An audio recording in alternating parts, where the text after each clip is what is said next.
特殊的形式 city 是 of Shanghai 和政策呢，它是也是有阶段性。像现在我们的孩子去了美国， My friends met in Shanghai, married and to the Because what is in the need of Israel is in the capability of China, and what is the need.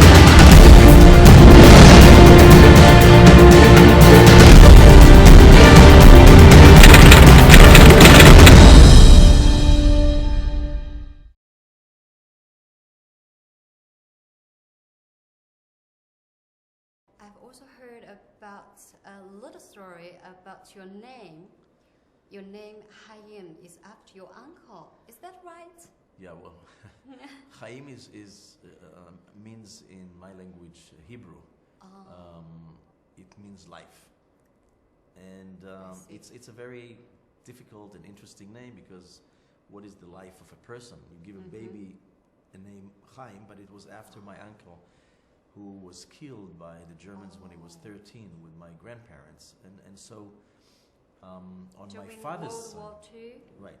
On my father's side, we know death because of the Holocaust and a German tragedy and sad time. And on the Chinese side, it's the yin yang. We have death and then we have life. And China gave life to my mother, and therefore my name means a lot to me in terms of my great appreciation and love for life and not to death. I've heard that you have certain links with China. What was that story? Yeah, we all have long stories. Every person has a story in his life, the whole civilization. Yeah. You know, the Jewish people are ancient people of about 3,000 years, 3,500. China is about 3,000, 4,000 years of culture and heritage. But there's something of a bond between the two nations besides wisdom.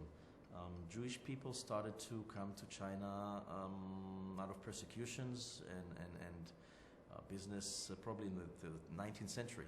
And Chinese people and government welcomed them. Yes. And they lived in Harbin and in Tianjin and in Chongqing and of course in Shanghai. My grandparents ran away from Russia due to persecutions. War arrived around 1915. Yeah. And my mother was born in Shanghai, Chapulu number 18. And so we all started with the fact that China saved my grandparents, China gave life to my mother, and therefore China indirectly gave life to me, which I'm very, very thankful. And this was the beginning of the story, which goes on for the next 100 years. So, would you please tell us more about this story? Say, for example, how was the life? I mean, your grandparents, your mother, when they were here in China.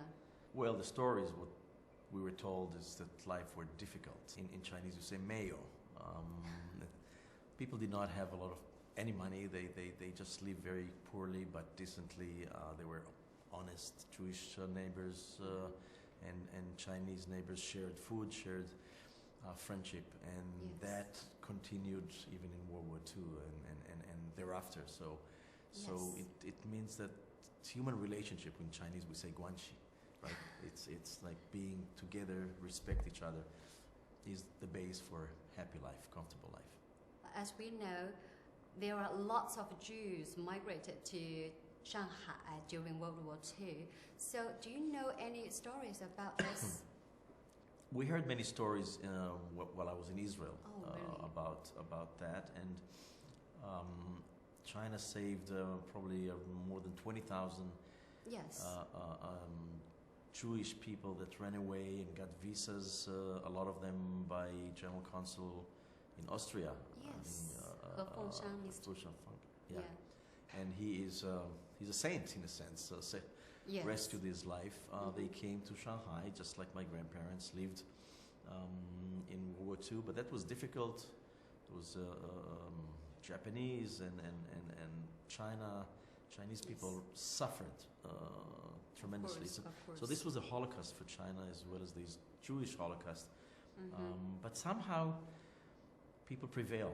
and the Jewish people that lived here in Shanghai then afterwards left to the United States, Yes, to yes. Australia, worldwide, with fantastic, good stories about their Yes. Chinese neighbors and the good heart. And that's what I encountered in 1985 when I came to China.